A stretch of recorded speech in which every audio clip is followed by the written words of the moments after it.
Chen sat in the fourth row of the Oprah Winfrey Show audience, his signature confident smile feeling like a mask he couldn't remove. At 28 years old, he had built an empire teaching people how to succeed. 4.2 million YouTube subscribers, a podcast with over 50 million downloads, and a best-selling book called Unstoppable: The Blueprint for Success. What his millions of followers didn't know was that the man who taught others to conquer their fears was drowning in his own. The letter he had written to Oprah 8 weeks ago had been the first time in 3 years that he had admitted he needed help. How do you explain to someone that you've built your entire career on teaching people to live their best lives, but you can't remember the last time you felt genuinely happy? How do you confess that the person everyone sees as a success guru is having a complete identity crisis and doesn't know if anything he teaches actually works? The irony wasn't lost on Alex, that he was sitting in an audience, seeking wisdom from someone else, when millions of people turned to him for guidance. His latest YouTube video, posted just yesterday, was titled 5 Steps to Overcome Any Obstacle, and had already garnered 800. But Alex couldn't follow his own advice. He had become a prisoner of his own brand, trapped in the role of eternal optimist and unstoppable achiever. Today's show theme was When the Helper Needs Help, and Oprah was discussing the pressure on public figures who inspire others, the toll of always having to have answers, and the crisis that occurs when motivators lose their own motivation. Alex had been invited as part of the audience after the show's producers had been intrigued by his letter, though they didn't know the full extent of his platform or the depth of his internal struggle. But sitting there, listening to Oprah talk about authenticity and the courage to show vulnerability, Alex felt like a walking contradiction. How could he discuss being real when his entire career was built on projecting unshakable confidence? How could he admit to struggles when millions of people depended on him to have solutions? He thought about his morning routine, filming motivational content before he was fully awake, crafting Instagram posts about gratitude while feeling empty inside, recording podcast episodes about overcoming obstacles while avoiding dealing with his own problems. Every piece of content was authentic advice wrapped in inauthentic delivery from someone who had stopped believing in his own message. The moment that changed everything came when Oprah asked the audience a question that seemed to slice straight through Alex's carefully constructed persona. How many of you have ever felt like a fraud? How many of you have built a reputation for having answers when you're really full of questions? Alex's hand went up before he could stop himself, and immediately he felt the familiar anxiety that came with any moment he wasn't in control of the narrative. But something about Oprah's presence, about being in a space where vulnerability was valued over authority, made him keep his hand raised. Oprah noticed the young man who carried himself with obvious confidence, but whose eyes held something that looked like exhaustion. She had interviewed enough successful people to recognize the signs of someone who had climbed the mountain of achievement, only to discover the view from the top wasn't what they expected. She walked over to Alex's row with that intuitive grace that had made her America's most trusted voice, understanding somehow that this man's story would resonate with anyone who had ever felt the pressure to be perfect for others, while falling apart privately. "What's your name, honey?" Oprah asked, settling into a chair that had been brought over, sensing that this conversation would require time and careful attention. "Chen," he replied, his voice carrying the polished confidence of someone who had given thousands of interviews, recorded countless videos, and spoken to audiences more often than he had honest conversations with friends. "Alex, tell us what you do," Oprah said, though something in his demeanor suggested he was in the business of helping others. "I'm a motivational speaker and content creator," Alex replied, which was both completely accurate and completely inadequate to describe the influence he wielded. "I have a YouTube channel, a podcast, and I've written a book about success and personal development. I try to help people achieve their goals and overcome obstacles." The audience reacted with interest and recognition. Several people nodded, and a few whispered to each other. They knew who he was, had probably watched his videos or listened to his podcast. "How many people follow your content?" Oprah asked, understanding that in the digital age, influence was measured in subscribers and downloads. About 4.2 million on YouTube, and my podcast has been downloaded over 50 million times as Alex said, and the numbers seemed to hang in the air like credentials that should have made him proud, but somehow felt like weights around his neck. The studio fell silent as the audience processed the scope of his influence. This wasn't just someone who gave advice. This was someone whose words shaped millions of lives. That's incredible reach, Oprah said. You must feel a tremendous sense of purpose, knowing you're helping so many people. I should, Alex replied, but his voice carried no satisfaction, no joy, no sense of fulfillment in what should have been a life-changing impact.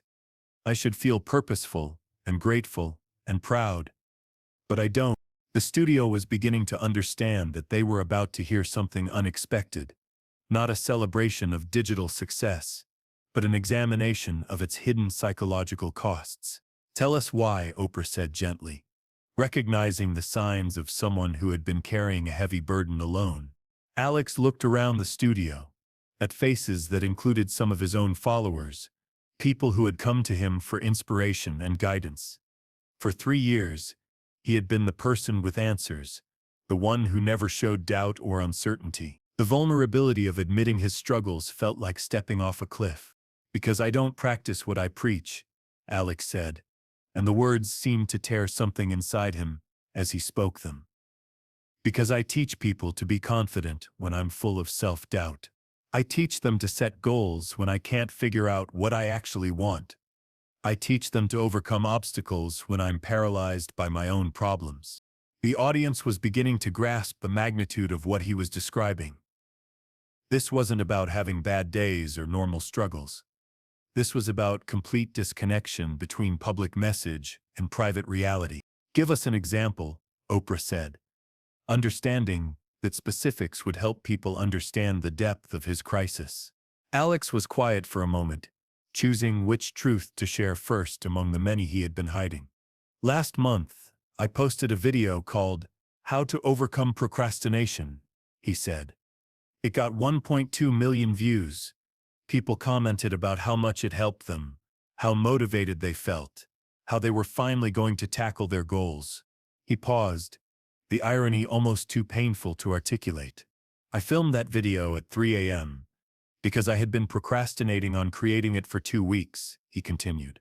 I gave advice about time management and productivity while sitting in an apartment I hadn't cleaned in a month, surrounded by projects I had started and abandoned, talking about discipline I don't have. The studio was completely silent now, witnessing the confession of someone whose entire career was built on a foundation that had crumbled beneath him. What about your personal life? Oprah asked. Relationships, friendships, family? Alex laughed, but it was a sound without humor, filled with recognition of how completely he had failed at the things he taught others to prioritize. I teach people about the importance of relationships and connection, he said. My last video on that topic has 3 million views. But I haven't been on a real date in 8 months because I'm so afraid of being seen as anything less than perfect. I can't maintain friendships because everyone wants advice instead of conversation. And I don't know how to just be a person instead of a brand. His voice was growing stronger as he continued, as if finally speaking these truths aloud was giving him permission to feel the full weight of his isolation. My family watches my content and assumes I'm thriving, he said. They see the success metrics and the positive comments and think I've figured everything out. They don't call as much anymore because they think I'm too busy being successful to need them. Oprah leaned forward, understanding that this conversation had moved far beyond career struggles into something much more fundamental about identity and the courage required to live authentically. Alex, she said, when did you start feeling like you were living someone else's life? The question hit Alex like a physical force, making him confront something he had been avoiding for months. About a year ago, he said, his voice breaking slightly. I was filming a video about finding your passion and following your dreams, and halfway through, I realized I couldn't remember what my own dreams were anymore. Everything I was doing was reactive. creating content because the algorithm demanded it, teaching topics because they got views, building a brand because that's what successful creators do. What did you want before you became Alex Chen, the motivational speaker? Oprah asked. Alex was quiet for a long moment, reaching back to memories that felt like they belonged to someone else. I wanted to be a teacher, he said finally, his voice growing softer as he remembered. Not a content creator or an influencer, but an actual teacher. I wanted to work with kids, help them discover their potential, maybe coach debate team or drama club. What happened to that dream? Oprah asked. It got buried under the success of the content, Alex replied. My first few videos about study tip and motivation went viral when I was in college. Suddenly I had thousands of people asking for advice, and it felt amazing to help them. But somewhere along the way, helping people became performing helping people, and I lost track of the difference. The audience was beginning to understand that they were witnessing the dissection of a dream that had been achieved, but had become a nightmare. Alex, Oprah said, what would happen if you just stopped? What would happen if you told your 4.2 million subscribers the truth about your struggles? They would lose faith in me. Alex replied immediately, as if he had calculated this scenario thousands of times. They come to me for inspiration and motivation. If they knew I was just as lost and confused as they are, why would they listen to anything I have to say? But is that really what you believe? Oprah asked gently. Or is that what you're afraid find out? The question hung in the air like a challenge to everything Alex had built his identity around. For 3 years, he had believed that his value came from having answers, from being unshakable, from never showing weakness. That's when something extraordinary began to happen. From the audience, a young woman stood up and called out, Alex? Alex Chen from the Unstoppable channel? The cameras swung toward the voice, revealing a college-aged woman who was staring at Alex with recognition and something that looked like gratitude rather than disappointment. Yes, Alex replied, confused but recognizing something familiar in her expression. I'm Maya, she said, beginning to move toward the front of the studio. I've been watching your videos for 2 years. Your content helped me get through depression and start my own business.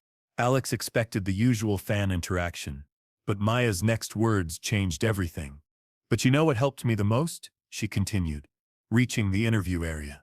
It wasn't the videos where you had all the answers. It was the few times when you admitted you were struggling too, when you showed that success doesn't mean perfection. The studio watched as Alex processed this unexpected perspective on his own work. There was this one video, Maya continued, where you talked about having a bad week and questioning everything. You said motivation isn't about never falling down, it's about getting back up even when you don't feel like it. That video saved my life because it showed me that strong people struggle too. But the testimonials were just beginning. From another section of the audience, a middle-aged man stood up. Alex, I'm James. Your podcast got me through a divorce and helped me rebuild my relationship with my kids, he said, walking toward the front. But the episodes that meant the most were the ones where you admitted you didn't have all the answers, where you shared your own doubts and fears. Then a young mother, I'm Sarah, and your advice helped me start my own business after being a stay-at-home mom for 8 years. But what gave me courage wasn't your confidence. It was your honesty about being scared and doing it anyway. One by one, followers from the audience began standing up, sharing how Alex's content had impacted their lives. But instead of praising his perfection, they were celebrating his humanity, the moments when he had been real rather than motivation. The studio audience watched in amazement as more than a dozen people made their way toward the front, each one representing someone whose life had been changed, not by Alex's expertise, but by his willingness to be vulnerable and honest. Alex, said a teenager named David, your video about failure and learning from mistakes helped me get through being cut from the basketball team. You said that setbacks aren't the end of the story. They're plot twists that make the success more meaningful. A woman named Patricia shared next. I lost my job at 55 and thought my career was over. Your content about reinventing yourself gave me hope. But what really helped was when you admitted that you didn't have your whole life figured out either. Oprah watched in amazement as her studio transformed into something unprecedented, a gathering of people who had been inspired, not by someone's perfection, but by their willingness to be imperfect and keep trying anyway. Alex, Oprah said, do you see what's happening here? These people aren't following you because you have all the answers. They're following you because you're brave enough to keep searching for answers, even when you don't have them.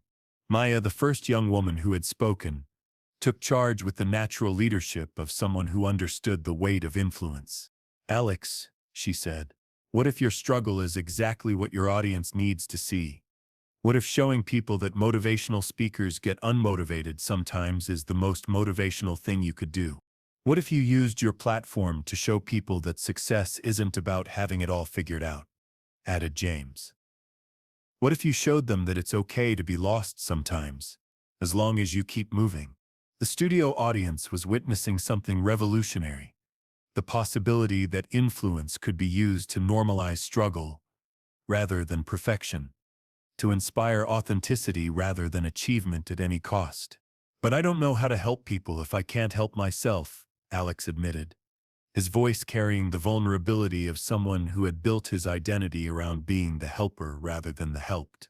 Then help each other, Sarah suggested simply. Share your struggles and ask your audience for support. Create a community where everyone helps everyone, where you're not the guru on the mountain, but a fellow traveler on the journey. Oprah turned back to Alex, who was now surrounded by followers who wanted to see his humanity rather than his authority. Alex, she said, what would it look like to rebuild your platform around authenticity instead of expertise? What would it look like to be honest about the fact that you're still figuring things out?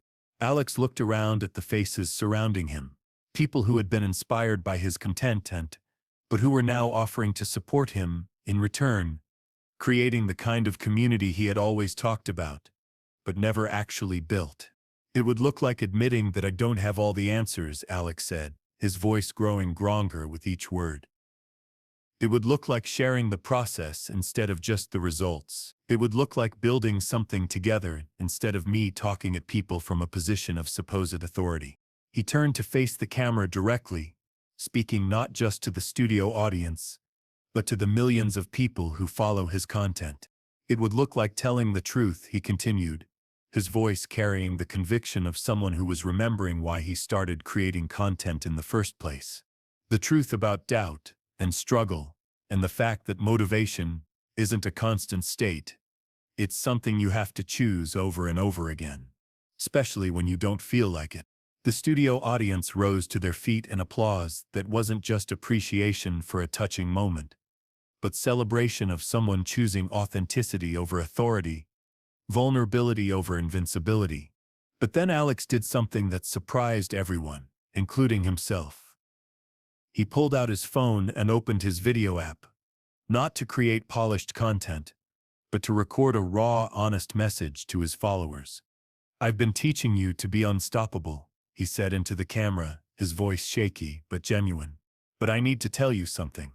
I feel very stopped right now. I've been struggling, questioning everything, feeling like a fraud.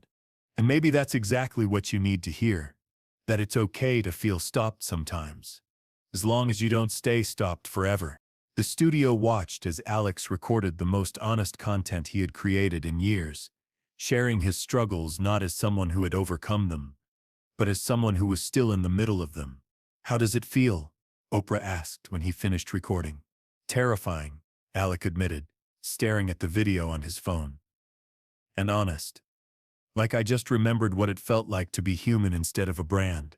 The show continued for another 20 minutes, with Alex talking about his plans to rebuild his platform around authentic connection rather than motivational performance. He spoke about taking a break from giving advice to focus on asking questions, about creating content that documented his journey rather than prescribed solutions. But the most powerful moment came when Oprah asked Alex what he wanted to say to other content creators who might be struggling with similar issues. I want them to know that influence without authenticity is just manipulation, Alex said, looking directly into the camera. I want them to know that their audience doesn't need them to be perfect. They need them to be real. That people don't follow you for your success. They follow you for your willingness to keep trying despite your failures. He paused, his voice growing stronger. And I want them to know that it's never too late to start over, to choose truth over image, to build something meaningful instead of just something popular. The episode aired 6 weeks later, and the response was unprecedented. Authentic motivation became a trending hashtag worldwide. Hundreds of content creators began sharing honest content about their struggles. Mental health organizations reported surges in people seeking help for imposter syndrome and the pressure of online influence. But perhaps the most meaningful response came from Alex himself. 2 weeks after the show aired, he posted a video titled, "I don't know what I'm doing, and that's okay," that became his most watched content ever, garnering 5 million views in the first week.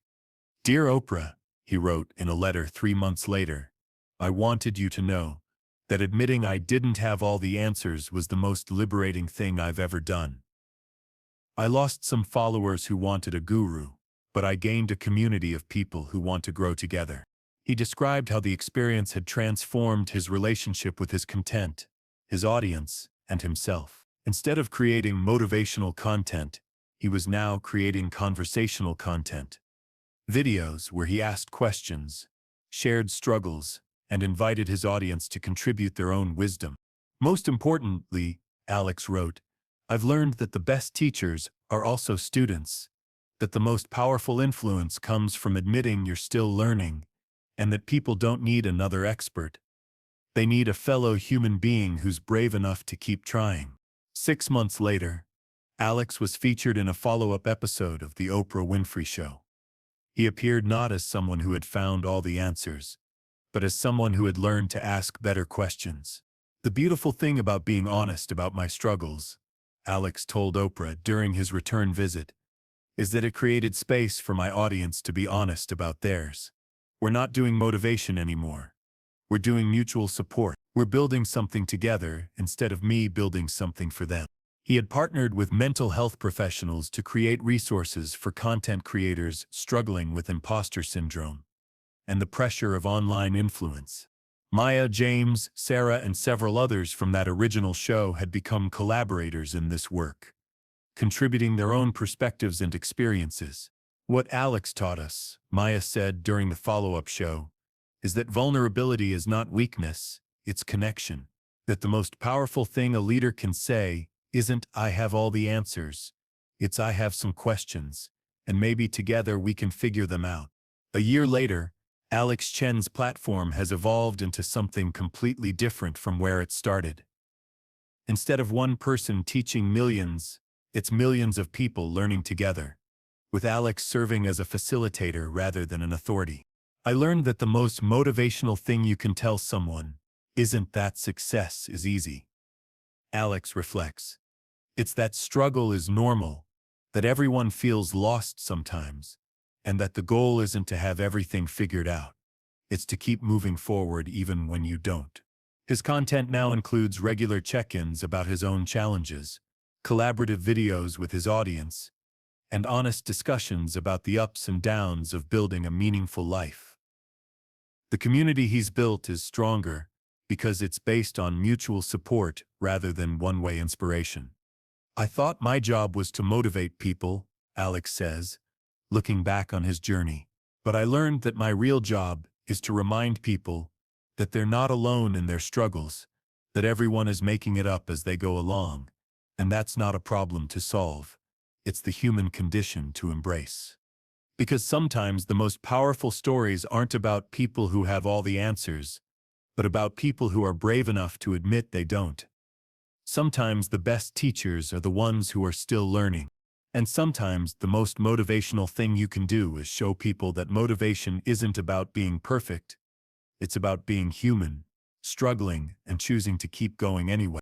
The young man who built an empire teaching others to be unstoppable learned that the most unstoppable thing you can do is admit when you feel stopped, ask for help, and remember that everyone, even motivational speakers, is just figuring it out as they go along.